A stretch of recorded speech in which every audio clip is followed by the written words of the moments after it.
Muy bien, hermano. Vamos a comenzar entonces esta primera clase de la capacitación bíblica, curso de capacitación bíblica para los colaboradores y todas las personas que sirven en la Iglesia Comunidad Cristiana Emaús Ambato. Este mismo curso vamos a estar dando en Mulalillo también, ¿ya? Así que si algún rato se pierde, dice, no me puede perder la clase, bueno, vamos a tener en Mulalillo también, por si acaso. Muy bien, entonces vamos a comenzar en la página número 2 del manual, ¿ya?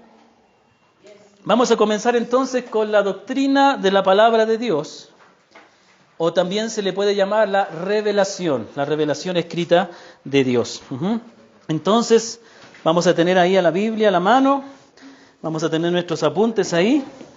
Cualquier pregunta, ya sabe, alza su manito, active su micrófono y hace la pregunta, ¿ya? Muy bien. Entonces, mis hermanos, vamos a comenzar. Muy bien, esta doctrina es muy importante. Hay muchas doctrinas que no alcanzamos a ver en todo este curso. Esperamos el próximo año dar un segundo nivel, o quién sabe, Dios nos permita en algún momento hacer algo un poco más profesional, más elaborado, algún instituto bíblico aquí en la iglesia. Pero vamos a partir este año con esto sencillo. ¿Estamos bien? ¿Una vez al mes? ¿Está bien? No hay problema, no requiere mucha exigencia.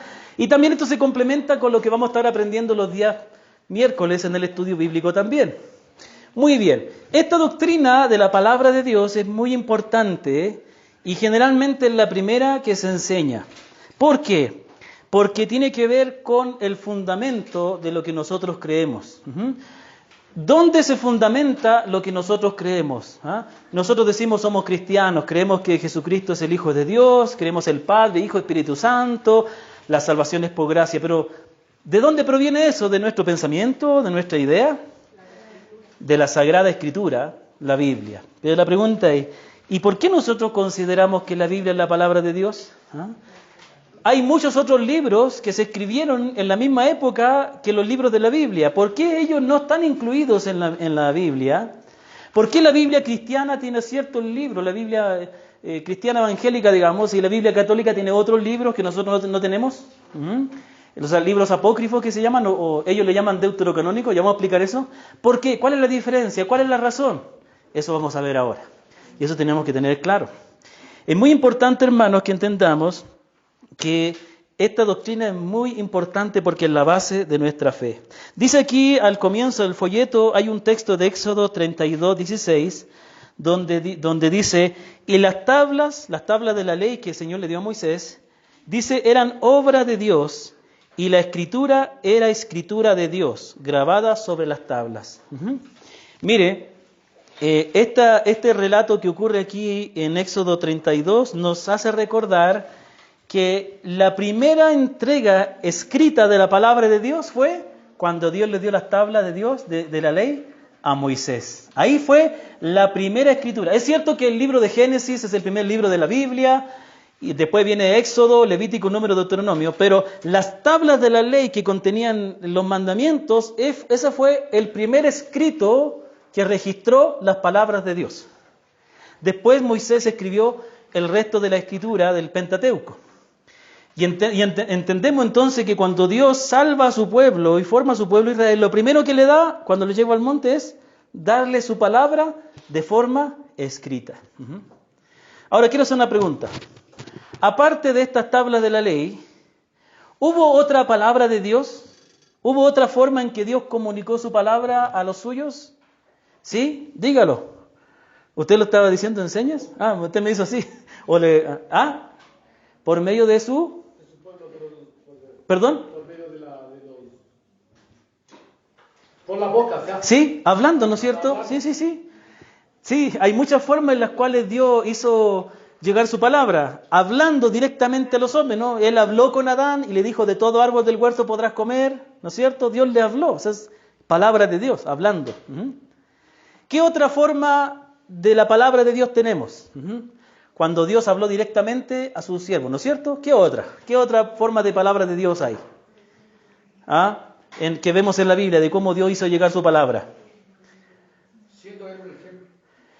Sí, ya en sueños también, cuando habló a algunos A algunos de sus siervos en el Antiguo Testamento vemos que Dios les mostró sueños. También dice la palabra que hay la palabra encarnada de Dios.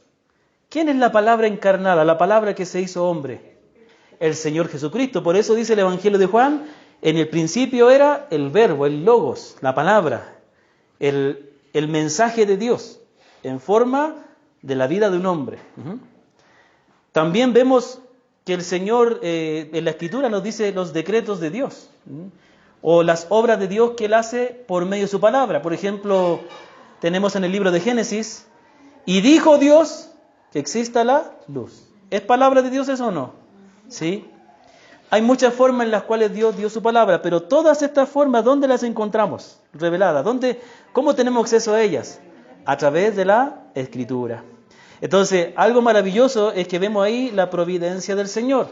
Si alguien no sabe lo que es la providencia, es la obra de Dios para cumplir sus propósitos. Es decir, Dios, por ejemplo, tenía preparado de antemano al Señor Jesucristo, lo separó, dice, en la eternidad, para que fuera el Cordero que muriera por nosotros.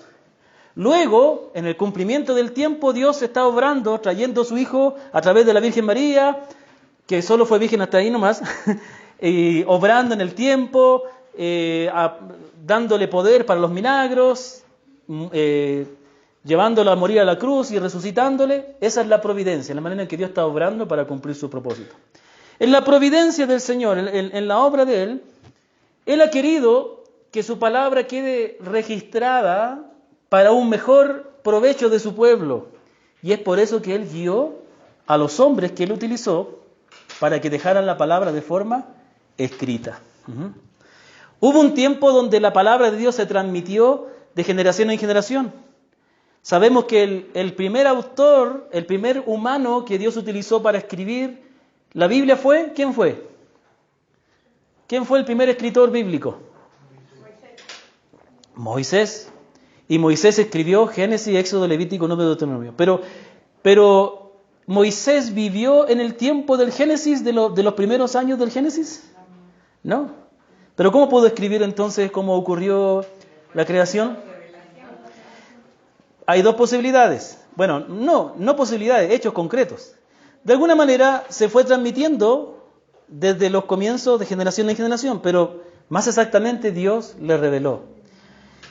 ¿Por qué decimos esto? Cuando el Señor estaba hablando con los discípulos, Él les habla del Espíritu, ¿se acuerdan? Y Él dice, Él os enseñará y recordará lo que yo les he dicho. Entonces, cuando luego los discípulos escriben los evangelios, las cartas, ellos recuerdan exactamente lo que el Señor dijo. Bueno, Dios también hizo lo mismo con Moisés.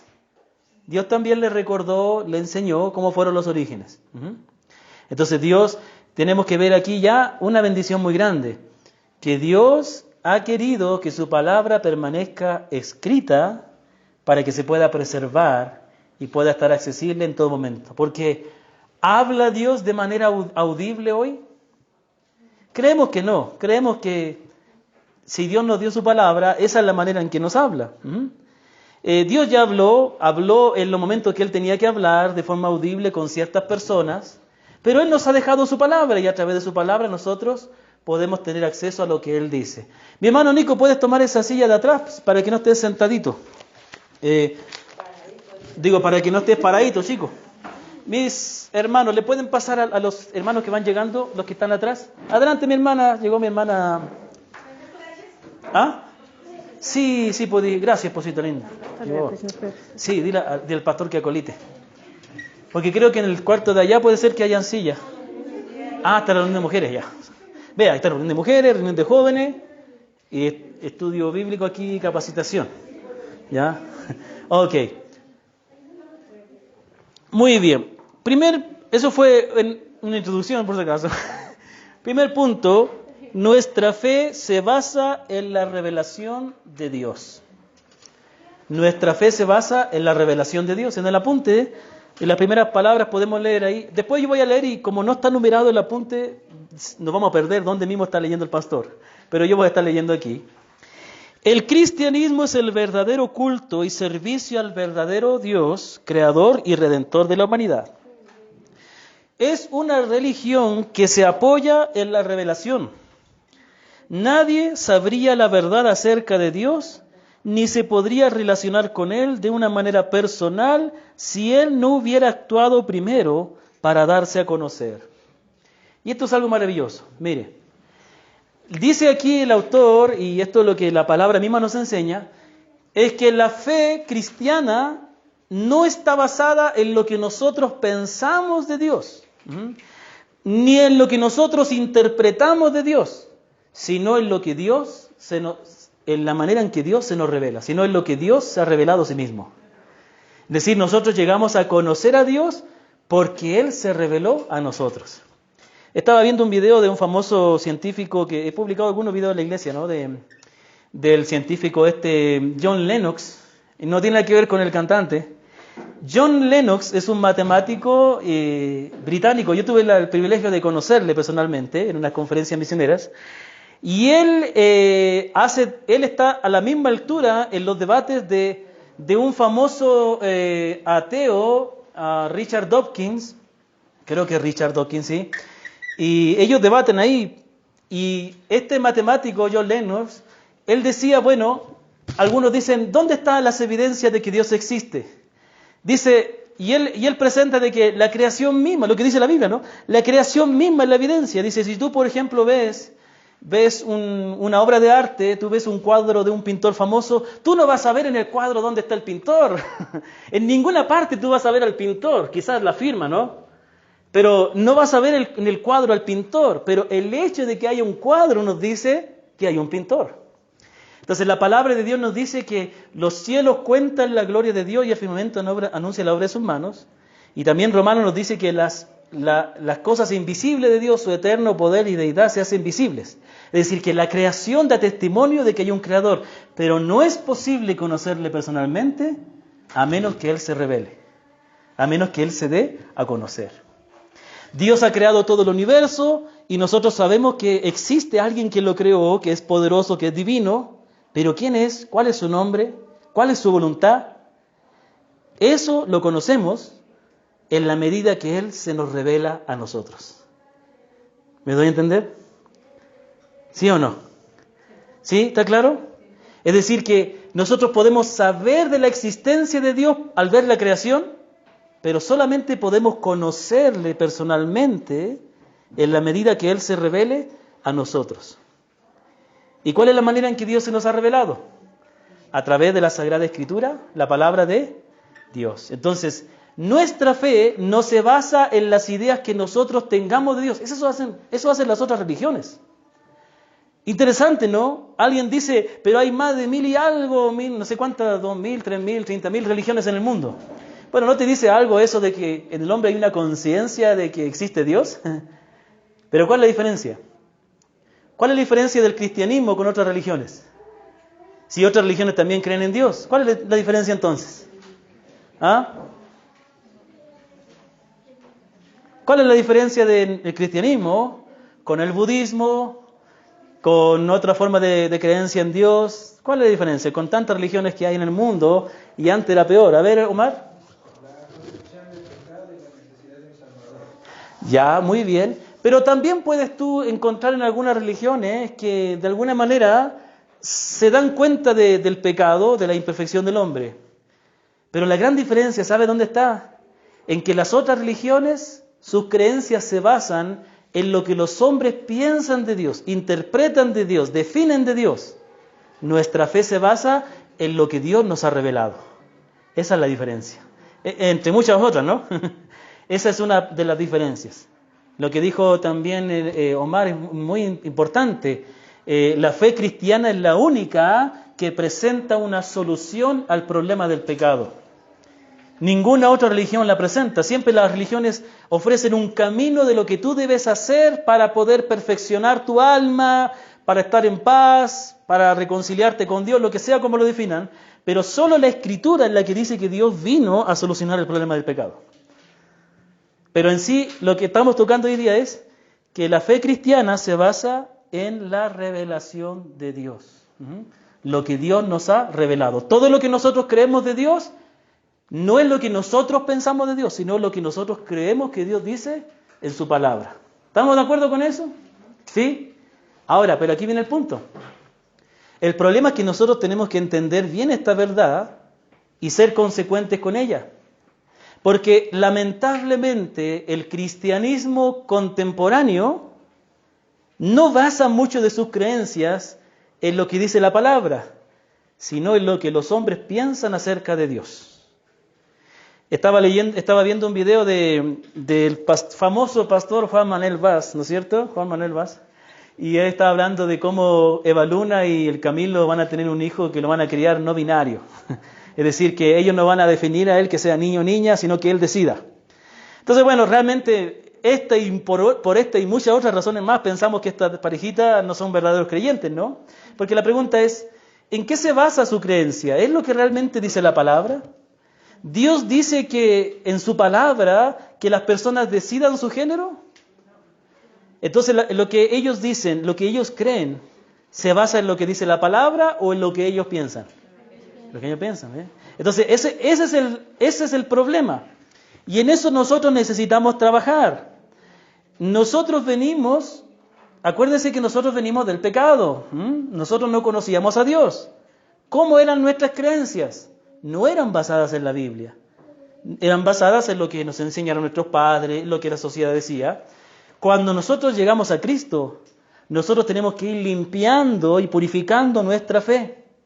Y dejar de creer en Dios y ver a Dios o hacernos una imagen de Dios como nosotros pensamos, como la sociedad nos plantea, y en vez de eso preguntarnos cómo se ha revelado Dios en su palabra. ¿Qué dice Dios acerca de sí mismo? ¿Qué dice Dios acerca de la vida? ¿Qué dice Dios acerca de cómo yo debo ser, cómo debo vivir? ¿Qué dice Dios acerca de cuál es el camino para la salvación? Entonces, nosotros tenemos que entender que si nos llamamos cristianos, nosotros estamos diciendo que nuestra fe, nuestras creencias, se basan no en nuestras ideas, sino en lo que Dios dice en su palabra. Yo quiero aquí detenerme un momentito y hacer un llamado a que nosotros entendamos, hermanos, debemos examinar nuestras creencias para ver si lo que nosotros estamos creyendo de Dios, de la iglesia, de mi responsabilidad hacia Dios, de mi responsabilidad hacia la iglesia, se fundamenta o es el resultado de lo que he conocido de la palabra o es mi manera de pensar, ¿no? En el día de hoy hay muchas personas, me impresiona la cantidad de personas que se llaman cristianos, incluso tienen claridad con respecto a la salvación y a ciertas doctrinas importantes, pero para ellos el adorar en el día del Señor no es algo importante, no, muchos de ellos no se congregan y no ven la importancia. Entonces puede ser que muchas cosas tengan un entendimiento de Dios, pero no tienen un entendimiento correcto de la iglesia. Todo, lo que tiene que ver con la iglesia, lo que tiene que ver con el servicio, lo que tiene que ver con el matrimonio, con el hogar, con el noviazgo, lo que tiene que ver con el trabajo, lo que tiene que ver con la forma de evangelizar, la forma de adorar. Todo lo que creamos con respecto a eso, todo lo que nosotros vivamos tiene que ser el resultado de lo que Dios nos va revelando en su palabra. ¿Estamos? Muy bien. Haría un receso, pero no. Vamos a seguir. En segundo lugar, los 66 libros de la Biblia constituyen la revelación escrita de Dios. ¿Cuántos libros tiene la Biblia? 66. Bueno, nuestra Biblia tiene 66. ¿Ya? Vamos a explicar. Ojo, alguien pensará, a ver, ¿qué creen ustedes? A ver, díganme lo que piensan. ¿No? No importa si está mal, más bien, si no ha pensado lo correcto, es bueno para que pueda entender. ¿Qué piensa usted? La Biblia católica, que tiene más libros que la nuestra, y la nuestra que tiene los 66. ¿Cuál estaba primero? ¿Cuál de los dos? ¿Cuál de las dos Biblias era primera? ¿La de nosotros que tiene 66 o la de los católicos que tiene más? La de nosotros. Después se añadieron los otros libros en el Concilio de Trento para refutar a la Reforma. Pero vamos a ver aquí. Muy bien, aquí el apunte dice, pero Dios ha actuado así y los 66 libros de la Biblia, 39 escritos antes de venir Cristo y 27 después de que hubo venido, constituyen juntos el registro escrito, interpretación, expresión y prototipo de su autorrevelación. Dios y la santidad son los temas que unen toda la Biblia. Vamos a detenernos aquí y ahora voy a hablar de algunas cosas que no están en el apunte, así que les sugiero que tomen apuntes. Muy bien. La pregunta que quiero hacer es, ¿cómo nosotros llegamos a definir que estos 66 libros son la palabra de Dios? Esto es lo que se llama el canon. La palabra canon significa medida. Canon, medida. Canon se le llama al proceso, a las medidas que se tomaron para poder definir qué libros eran inspirados, eran de inspiración divina, eran libros que eran la palabra de Dios y qué libros no. Y qué libros que aunque hablaban de Dios, pero no eran la palabra de Dios, no eran inspirados. Eso es lo que se llama el canon. El canon es la manera en que se determinó qué libros eran inspirados y qué libros no.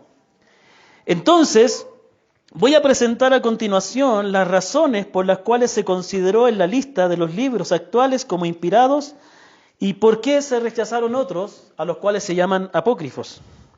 Ya hay libros que tienen contenido muy semejante a la Biblia, que fueron escritos en un tiempo semejante, pero que no forman parte del canon, es decir, no son considerados como inspirados, se llaman apócrifos. La Iglesia Católica le llama deuterocanónico, es decir, libros de un segundo canon, es decir, como que no son tan inspirados, pero tampoco son apócrifos, ¿ya? Pero nosotros lo llamamos apócrifos, es decir, no son libros inspirados. Muy bien. ¿Estamos bien aquí, hermanos? Si no estoy explicando bien algo, por favor, pida que lo repita, porque una cosa es lo que yo digo y yo quiero saber que usted está entendiendo. ¿Estamos bien hasta ahora? Si tiene alguna pregunta y quiere que repita algo, no tenga vergüenza. Muy bien, vamos a comenzar con el canon del Antiguo Testamento. Es decir, cómo se llegó a esta lista de estos 39 libros del Antiguo Testamento. Vamos a ver aquí algunas razones que se dieron para determinar que estos 39 libros del Antiguo, la lista que nosotros tenemos, eran libros inspirados. Primero quiero decir que los libros que nosotros consideramos del Antiguo Testamento como inspirados, son los libros que los judíos también consideraban como inspirados. Los libros apócrifos que no son considerados inspirados son muchos libros que la Iglesia Católica añadió a sus Biblias y que están en el rango del Antiguo Testamento. No son libros que se escribieron en el tiempo del Nuevo Pacto, sino en el Antiguo. Pero interesante que los judíos no reconocían esos libros tampoco. ¿Ya? Muy bien. Vamos a ver la primera, la literatura extrabíblica. La literatura extrabíblica, es decir, otros libros de la época, pero que no son libros bíblicos, reconocían que la revelación terminó con los últimos profetas, Esdras hasta Malaquías. Muchos escritos de esa época del Antiguo Testamento, que no eran libros que no son libros bíblicos, historiadores, o libros de otra época también del tiempo del Señor, reconocían ya que la revelación terminó con los últimos profetas, que nosotros conocemos desde Esdras hasta Malaquías. Esdras es considerado un profeta para la Biblia hebrea. Muy bien.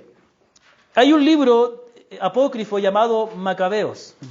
Primero de Macabeos dice: así pues demolieron el altar y colocaron las piedras en la colina del templo en el lugar apropiado, hasta que viniera un profeta que les indicara lo que debían hacer con ellas. Este libro de Macabeos fue escrito aproximadamente en el año 100 a.C. Y ellos en el libro de Macabeos, que es considerado en la Biblia católica, pero que nosotros consideramos como deuterocanónico, como apócrifo, él reconoce que en esa época, después de que Malaquías terminó su ministerio, dice que no había profeta en Israel. No había profeta. Entonces, el mismo libro de Macabeos reconoce que en la época de ellos no había profeta. Por ende, el mismo libro queda descartado, no descargado, descartado como libro inspirado. Pero él reconocía que no había más profetas en esa época. También hay un famoso escritor llamado Josefo, que nació en el 37, el 38 después del Señor, después de Cristo, contemporáneo al apóstol Pablo y todos ellos. Explicó así: desde Artajerjes hasta nuestros propios tiempos se ha escrito una historia completa, pero no se la ha considerado digna de igual crédito como los registros anteriores, debido a la interrupción de la sucesión exacta de los profetas. Interesante, ¿no? Que él habla de muchos escritos. Acordémonos que en esa época donde escribe Josefo, ellos también reconocían los 39 libros que nosotros tenemos, solo que ellos unían varios libros. Primero y segunda de Crónica era un solo libro, entonces ellos tenían menos, 22 libros creo que tenían, pero eran los mismos que tenemos nosotros, y ellos consideraban que ya no había profeta en esa época. También, otra evidencia importante de que siempre se consideró los 39 libros que nosotros tenemos del Antiguo Testamento como libros inspirados, es que tanto el Señor Jesucristo como los apóstoles citaron esos libros, y no citaron los libros apócrifos. ¿Sabe que en el Nuevo Testamento hay 295 citas, veces en las cuales se cita el Antiguo Testamento, y ninguna de ellas es de los libros apócrifos? ¿Me comprende? Y ya para esa época los judíos ya habían determinado que estos 39 libros eran los libros inspirados, y el Señor no tuvo ninguna pelea, ninguna discusión con ellos con respecto a eso. Si el Señor no hubiera estado de acuerdo, les hubiera reclamado, ¿no? Les hubiera dicho, ¿por qué rechazaron a tal profecía, no? Él les reclamó cómo ellos pervirtieron la ley, la malinterpretaron, ¿no? Cómo ellos añadieron cosas de la ley.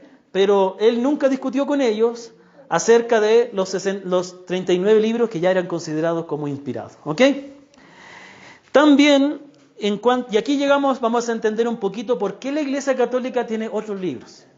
Después, en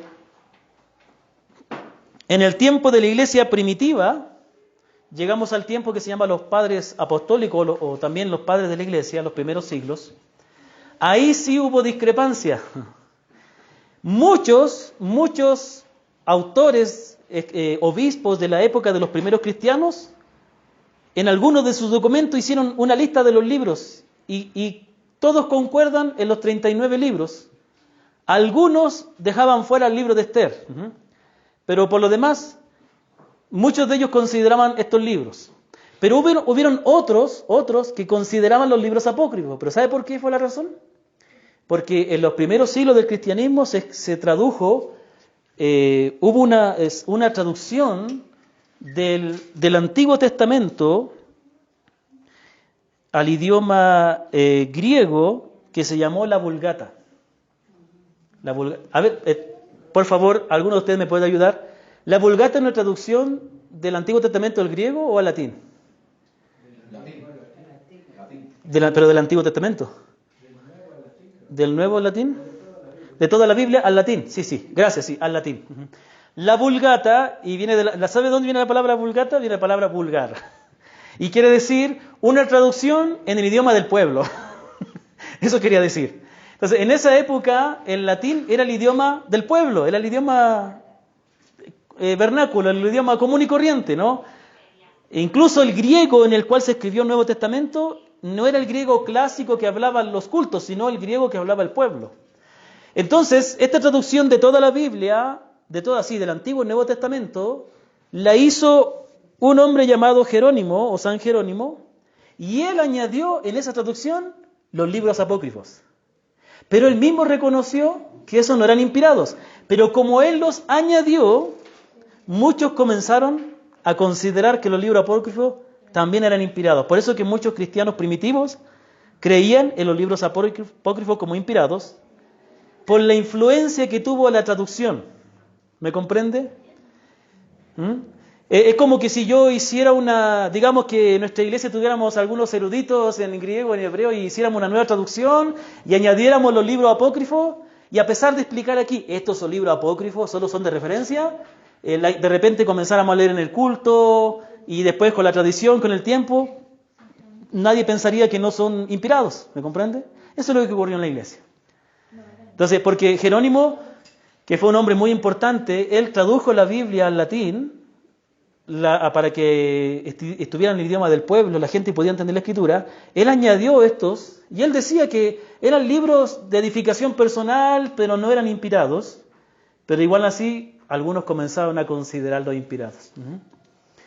Después, con el tiempo vino la Reforma, la Edad Media, la Reforma, y otra vez la Iglesia en la Reforma dejó esos libros de lado, pero la Iglesia Católica hizo un concilio llamado el Concilio de Trento para ir en contra o para defenderse de las ideas de Lutero y de los reformadores, y entonces ellos decidieron en el concilio que los libros apócrifos también eran inspirados, porque muchos de estos libros apoyaban alguna doctrina de los católicos, como la oración por los muertos y la salvación por buenas obras. ¿Me comprende? ¿Entendimos? ¿Sí? ¿Estamos bien o no? Disculpará si no soy muy claro. ¿Sí? ¿Se entiende? Ya. Entonces, los libros apócrifos no se presentan, también los mismos libros apócrifos, los libros que fueron rechazados, a diferencia de los 39 libros, estos libros, cuando se leen, se ven en ellos que no tienen la misma autoridad con la que hablan los otros libros, y tienen muchos errores históricos y errores doctrinales. No puede ser que un libro de la Biblia se contradiga al resto de la Escritura.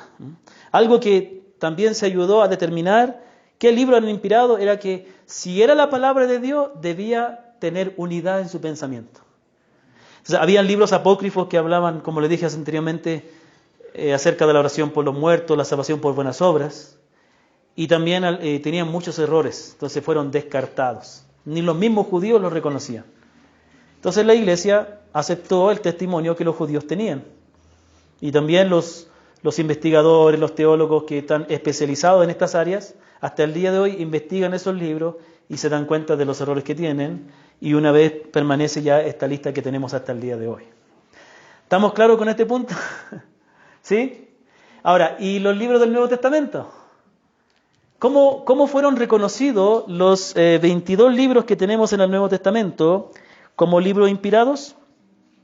Bueno, aquí voy a presentar tres pruebas que se determinaron para poder, que se usaron para determinar qué libros que se escribieron en el Nuevo Pacto eran inspirados y cuáles no.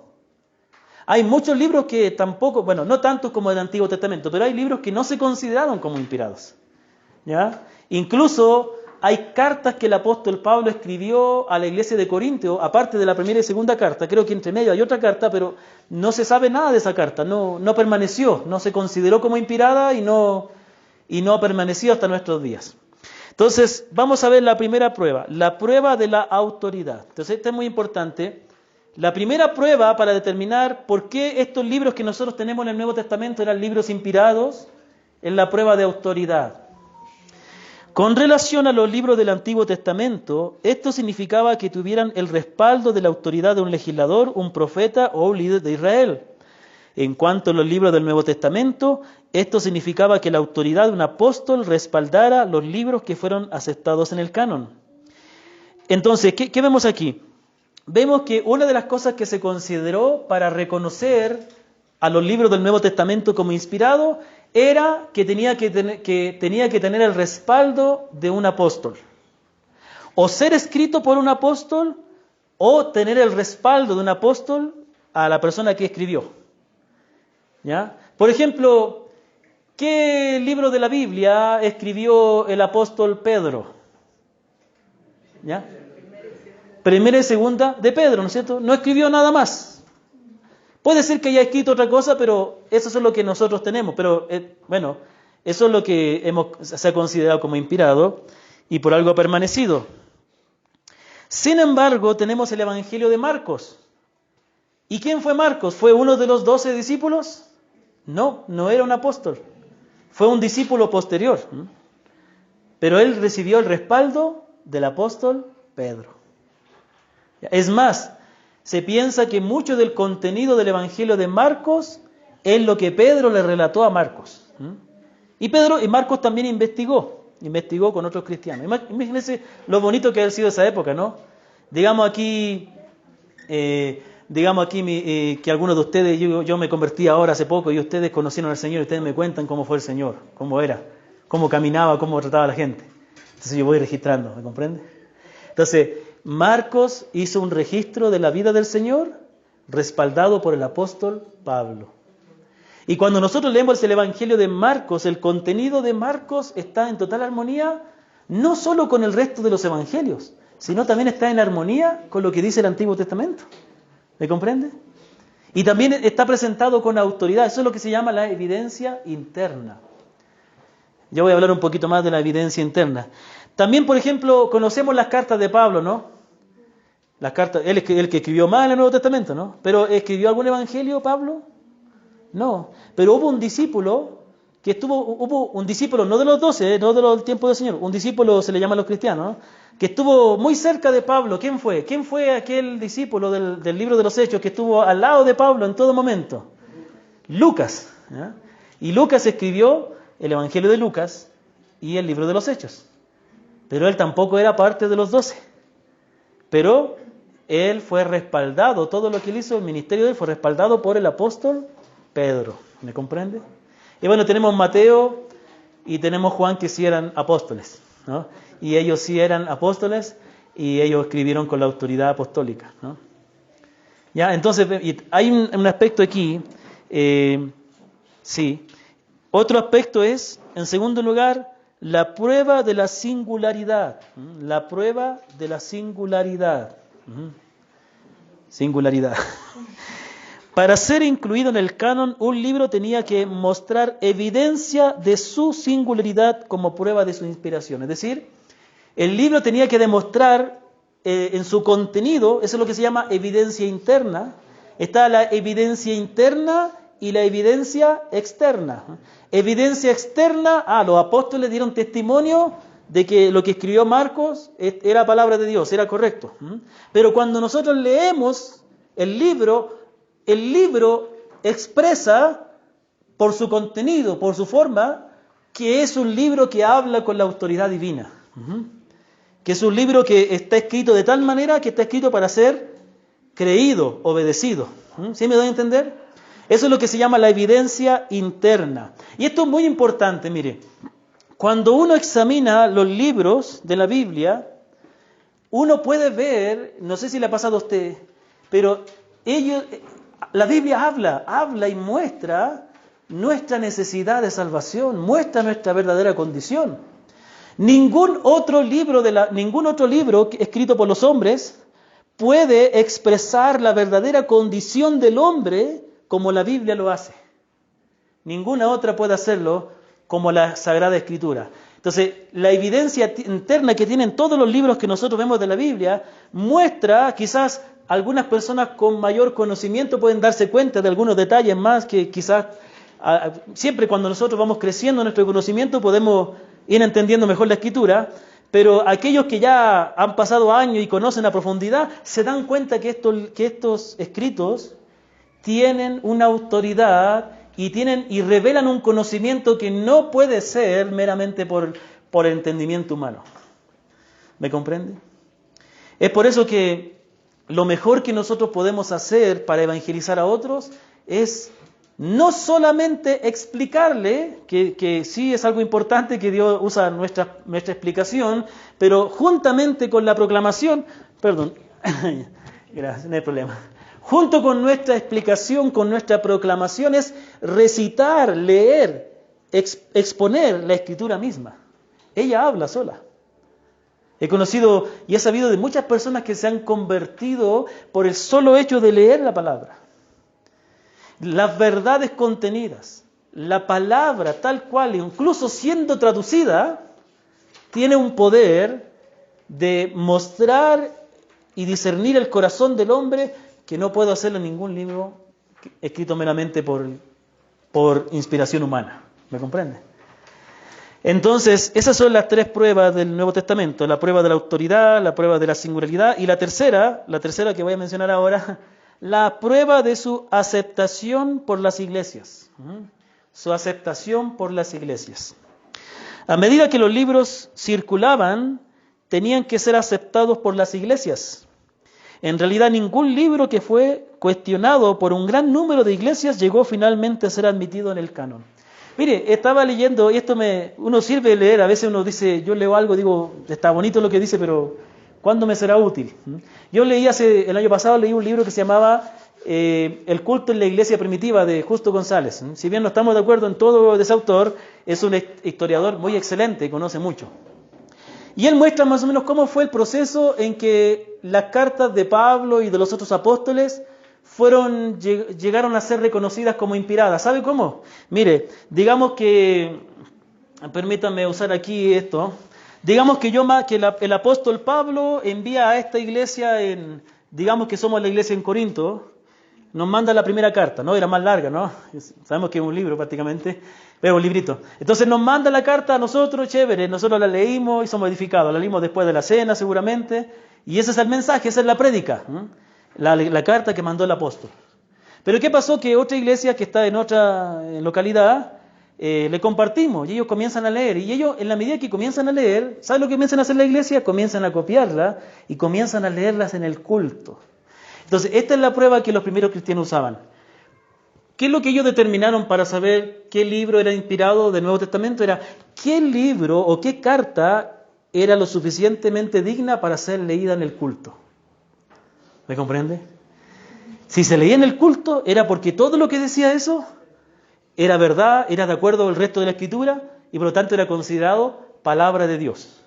Es por eso que las cartas comenzaron a circular de un lugar a otro y se copiaban a mano. El apóstol envió su primera carta a Corintios, pero de ahí ellos la copiaron, la pasaron a otro y así la iglesia comenzó a acumular esos escritos de los apóstoles y eran usados en la liturgia, en el culto, y finalmente llegamos a tener esa lista como libros inspirados de Dios. Y lo interesante es que también algo que no mencioné ahí, es que si usted ve los libros que tenemos en la Biblia, conforman una unidad. Interesante, ¿no? Que el primer libro, no fue el primer libro escrito, pero fue el primer libro de la Biblia, el Génesis, porque el primer libro escrito fue... ¿Cuál fue el primer libro escrito? Ah, muy bien, los 10 mandamientos fue el primer libro, pero eso escrito por Dios. Pero escrito por un hombre, Job, ¿no es cierto? Job. Pero el libro que nos habla de los comienzos es Génesis. Entonces, tenemos un libro que nos habla de los comienzos, Génesis. Y también tenemos un libro que habla de la consumación de todo. ¿Cuál? Apocalipsis. Entonces, es interesante, ¿no? Que ya esto tiene como una etapa. La primera etapa, Génesis. Y la última etapa, Apocalipsis. Y todo lo demás está dentro de eso. Todo lo demás encaja, todo lo demás cuadra. Es cierto que Job escribió primero, pero Job encaja perfectamente en el resto de la Escritura. Lo que dice Job no lo niega a lo demás, ¿no? Lo que dice la carta de Judas en el Nuevo Testamento no niega lo que dice el resto de la Escritura. ¿Me comprende? Entonces, esto de que nosotros tenemos estos libros inspirados, todos estos 66 libros, no es cuestión de una persona que lo determinó, o una iglesia, una denominación. Esto fue algo que pasó por un proceso de siglos, de años, donde muchas personas llegaron a la unanimidad, tanto del Antiguo Testamento como en el Nuevo Testamento. ¿Me comprende? ¿Ok? Muy bien. Avancemos como avanza Hino en Ecuador. Ok. Siempre alguien se ríe cuando hago ese chiste. Ok. Damos 43 minutos de clase, ¿no? Este es capacitación, hermano. Así que no se queje, si usted quería un estudio bíblico nomás, sencillito, eso es los días miércoles. Usted está sentadito en su mesa con su café, está tirado en la cama mientras ve el Zoom ahí. Aquí estamos, capacitación. En tercer lugar, tranquilo que después de esto tenemos un receso, ¿ya? ¿Qué son las Escrituras? ¿Qué son? Desde un punto de vista, las Escrituras, que significa escrito, son el fiel testimonio de los santos a favor del Dios al que ellos amaron y sirvieron. Desde el otro punto de vista, por un ejercicio exclusivo mediante el cual Dios dominó su composición, son el testimonio y las enseñanzas del propio Dios. En cierta manera, la Biblia, la palabra de Dios, se asemeja al Señor Jesucristo. el Señor Jesucristo es verdaderamente Dios y verdaderamente hombre. La palabra de Dios, la palabra es la palabra de Dios, no es Dios, pero es la palabra de Dios, pero es primeramente el testimonio de Dios, que Dios se revela, pero también tiene un aspecto humano, se revela a través de hombres. Entonces, la Biblia tiene un lado divino porque es la revelación de Dios, pero también tiene un lado humano que se revela a través de hombres. Y eso es algo interesante, hermano. Mire, que la Biblia es la revelación de Dios, no significa que no tenga un aspecto humano, porque Dios escogió a hombres para escribir. Y mire lo sabio y lo poderoso que es el Señor, que usó a hombres con su propia forma de expresar y con la circunstancia que ellos estaban viviendo para traer su revelación. Entonces, la revelación de Dios nos llega en lenguaje humano, en circunstancias humanas, en estilo humano, para que nosotros podamos entender. ¿Sabe? Esa es la misericordia de Dios. Dios no quiso revelarnos a nosotros en una forma que no le podamos entender. Si Dios descorriera la cortina del cielo, por así decirlo, y nos mostrara, hermanos, nosotros no podríamos resistirlo. Nosotros no podíamos resistirlo. Pero Dios escogió revelarse a través del lenguaje humano, para que nosotros podamos, en nuestra humana debilidad, entender y conocerle a Dios. Muy bien, vamos a ver la seguridad de que las Escrituras proceden de Dios. Ya, entendemos que hubo un proceso donde estos escritos se consideraron como escritos inspirados por Dios. Pero, ¿qué tanta autoridad tienen? ¿Por qué estos libros son considerados como palabra de Dios? Ya no me refiero al canon que se utilizó. Ya tenemos los libros inspirados. Pero ¿por qué estos libros inspirados tienen esa autoridad divina? Vamos a ver aquí varios testimonios. Primero tenemos el testimonio de Cristo. El Señor Jesucristo, encarnado, el Hijo de Dios, cuando vino a la tierra, Él consideraba la Biblia, que tenía en esa época el Antiguo Testamento, el mismo Señor consideraba el Antiguo Testamento como las instrucciones de su Padre Celestial. Y Él se sometió a obedecerlas a ellas, igual que todas las personas. Cuando el Señor tomó forma humana, Él se sometió a la obediencia, Él se sometió a la ley como hombre. Él no tiene que someterse como Dios porque Él es Dios, Él es la ley. Pero como hombre se sometió. Entonces el Señor Jesucristo reconoció la autoridad de la ley. Vamos a ver un ejemplo, por favor. Alguien que lea Mateo 4:4, por favor. A ver, rapidito. Mateo 4:4.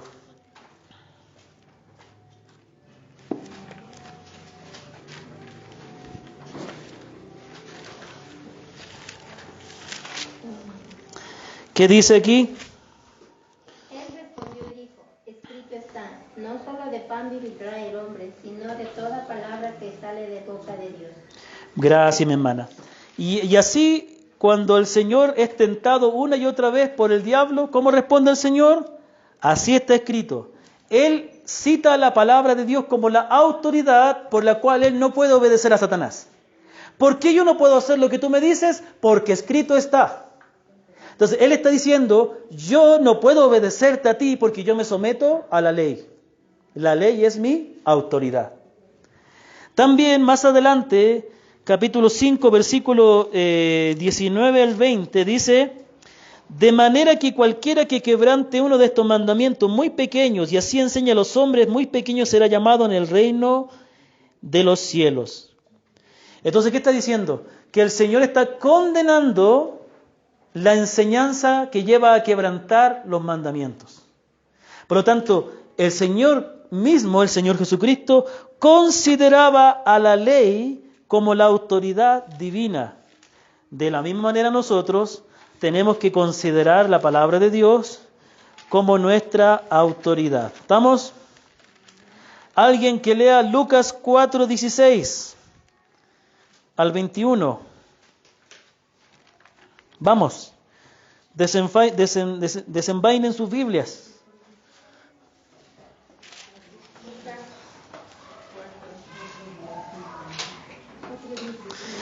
Lucas 4, 16 al 21. ¿Qué dice? Vamos. Lea con voz de trompeta, con voz de arcángel. Ya, pues, a ver. ¿Ya? ¿Ya lo tiene? A ver, escuchemos acá a... ¿se me olvida? Caroline. Sorry. Fue a Nazaret donde se había criado y un sábado entró en la sinagoga, como era su costumbre.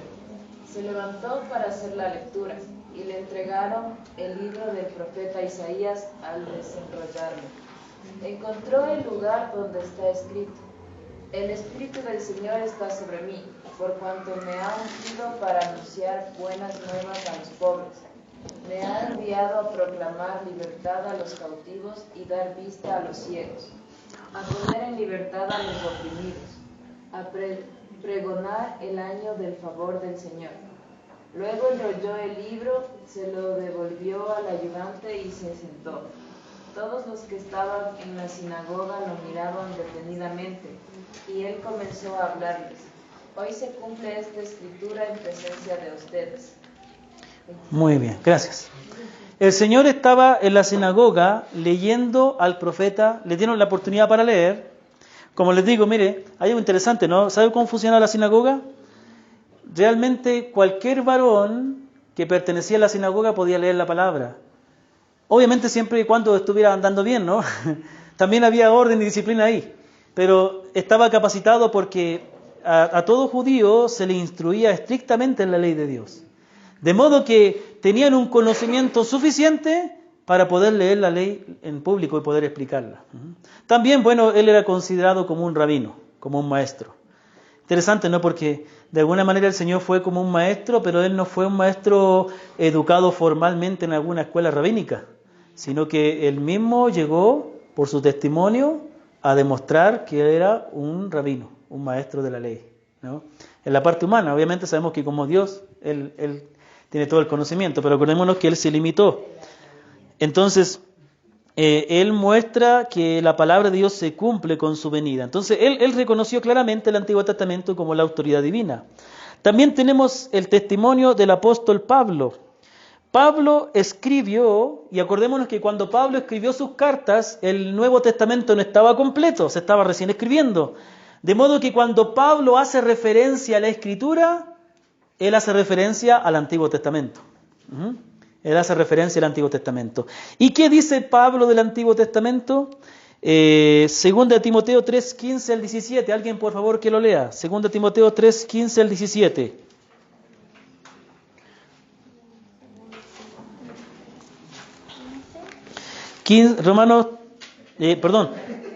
Segunda Timoteo 3, 15 al 17. Desde la niñez se te ha enseñado las Sagradas Escrituras, Escuchemos. las cuales te han dado la sabiduría para recibir la salvación que viene por confiar en Cristo Jesús. Toda la Escritura es inspirada por Dios y es útil para enseñarnos lo que es verdad y para hacernos ver lo que está mal en nuestra vida. Nos corrige cuando estamos equivocados y nos enseña a hacer lo correcto. Dios la usa para preparar y capacitar a su pueblo para que haga toda buena obra. Muy bien, gracias. Este es un texto que en la iglesia hemos enseñado algunas veces. Y aquí el apóstol Pablo está animando a Timoteo a que permanezca fiel a lo que él aprendió. Timoteo era hijo de una mujer judía y de padre griego. Por eso que después le circuncida para poder predicar a los judíos. Pero él había sido instruido en el Antiguo Testamento. Y dice que lo que él aprendió de la niñez le capacitó para creer en el Señor. Y después, ¿qué dice Pablo? Toda la Escritura es inspirada por Dios. Por lo tanto, como es inspirada por Dios, ella es útil para mostrar nuestro pecado, para enseñar, para corregir. Yo quiero simplemente explicar esto. La frase inspirada por Dios en el texto griego es una sola palabra, que significa soplada por Dios, pero es una sola palabra. Una palabra que está compuesta de la palabra Dios y de la palabra soplar, pero es una sola palabra.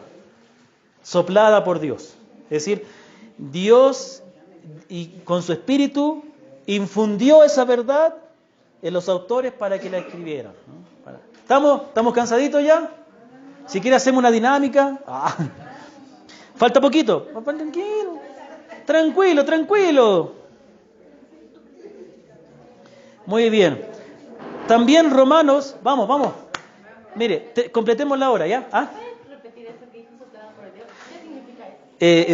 Inspirada por Dios viene de una palabra griega compuesta por la palabra Dios y la palabra sopar, theos y neuma, o viento, que es una sola palabra que significa soplada por Dios. Toda la escritura es soplada por Dios. Por su espíritu, Él puso esa palabra en la mente, en el corazón de los escritores. También Romanos 15, versículo 4, el apóstol Pablo, refiriéndose al Antiguo Testamento, dice, Romanos 15, 4, porque las cosas que se escribieron antes para nuestra enseñanza se escribieron, a fin de que por la paciencia y la consolación de las Escrituras tengamos esperanza, ¿no? Entonces dice que las cosas que se escribieron antes para nuestra enseñanza. Entonces, y aquí nos enseña algo importante. El apóstol está diciendo que para los creyentes del nuevo pacto, el antiguo pacto, el texto del antiguo pacto, del Antiguo Testamento, es muy importante. Se escribió para nuestra enseñanza, mira lo que está diciendo. O sea que Dios, además de revelar eso a ellos en esa época, también la escribió para enseñarnos a nosotros en el nuevo pacto. ¿Intindigichu? Waukikune, panikune y robacuna. O en Guaurani, inimini, y los Guaurani responden, O mire, si usted le pregunta a un Guaurani y el Guaurani le dice que sí, él va a hacer así. Sí, pues. Ya para que se descansen un poquito la mente. Cuando yo llegué a Ecuador, yo estuve en un instituto bíblico donde todos eran de la selva. Y veo una chica y le digo, oye, ¿tú de qué comunidad eres? ¿Qué comunidad? Yo soy de Guayaquil. Y había un compañero guaurani. Y él no hablaba bien el español. Y en el tiempo de oración, esto es verdad, él quería pedir por su hermana, pero él no hablaba bien, decía, quiero que me ores por tu hermana. Entonces, pobrecito, le hicimos bullying. Y todos nos decían, ¿querés que ore por mi hermana? Cuidado. Y él, uno hablaba con él y le decía, oye, Daniel se llamaba, Daniel Tocari. Y él hacía. Y yo no entendía, pues después mi esposa, que en ese tiempo no era mi esposa, ella me dijo que los guaraníes dicen sí así. ¿No es cierto? Entonces si usted va al oriente, se encuentra con un guaraní y usted le pide algo y él no dice nada, pero hace así, está diciendo que sí. Muy bien, ok. Para los que están escuchando la grabación, es que levantan las cejas. Ok. Testimonio de Pedro de la autoridad bíblica. Segunda de Pedro 1:21. ¿Quién puede leer? A ver, un varón ahora. A ver, los varones están muy quietos, ¿ah? Están muy pasivos. Bien por la chiquilla. También queremos escuchar. A ver, un varón. Segunda de Pedro 1:21. Sí. A ver, perdón, sí. Segunda de Pedro 1:21, por favor. Pues ninguna profecía fue dada jamás. Caramba. Por un acto de voluntad humana, sino que hombres inspirados por el Espíritu Santo hablaron de parte de Dios. ¿Qué versión es esa, mi hermano?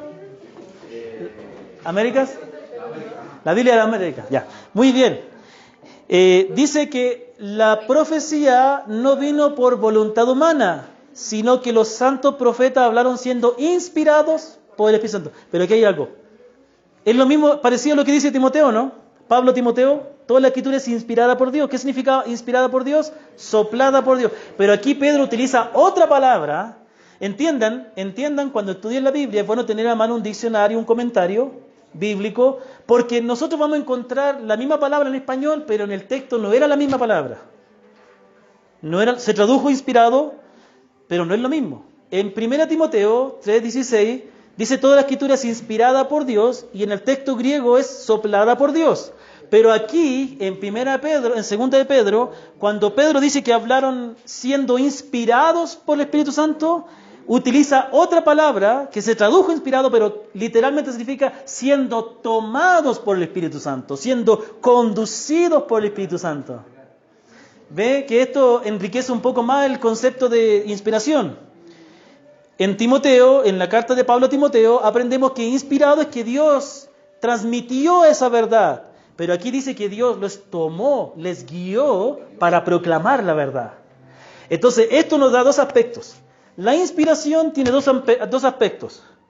Dios inspira a los hombres para que reciban la verdad y Dios también los inspira para que publiquen la verdad. De ese modo, la palabra de Dios es confiable, la palabra escrita. ¿Por qué? Hubo un movimiento, y hasta el día de hoy hay, de la teología liberal, donde dudan de la inspiración de la Escritura, porque dicen, claro, la Biblia es la palabra de Dios, pero los hombres son falibles. ¿Cómo no sabemos si ellos cometieron un error al escribir, o al comunicar la verdad, o al entenderla? Pero la palabra dice que los santos hombres de Dios, miren lo que dice, ¿no? Está haciendo énfasis, 1 Timoteo hace énfasis en la recepción. Toda la Escritura es inspirada, es soplada por Dios. Ellos recibieron la palabra por obra del Espíritu, la verdad de Dios.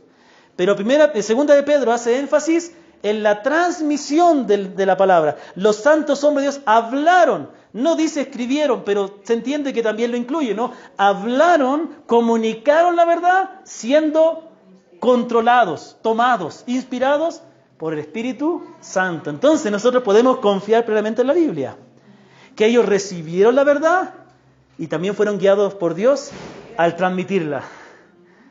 Por eso la palabra de Dios es confiable. Puesto que las enseñanzas de los apóstoles sobre Cristo son en sí mismas verdad revelada en las palabras enseñadas por Dios, con todo derecho la Iglesia considera estos escritos apostólicos auténticos, como aquellos que completan la Escritura. Pedro ya se refería a las cartas de Pedro como parte de... Pedro ya se refería a las cartas de Pablo como parte de las Escrituras. Mire, 2 de Pedro 3, 15 al 16.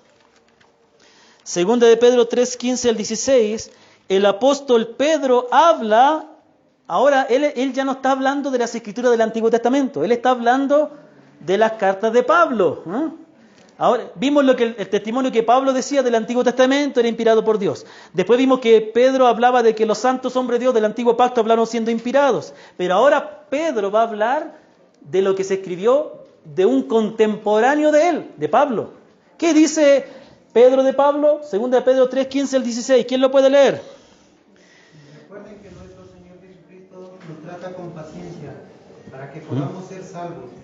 Y a nuestro querido compañero Pablo les ha escrito acerca de esto, y fue Dios mismo quien se lo explicó.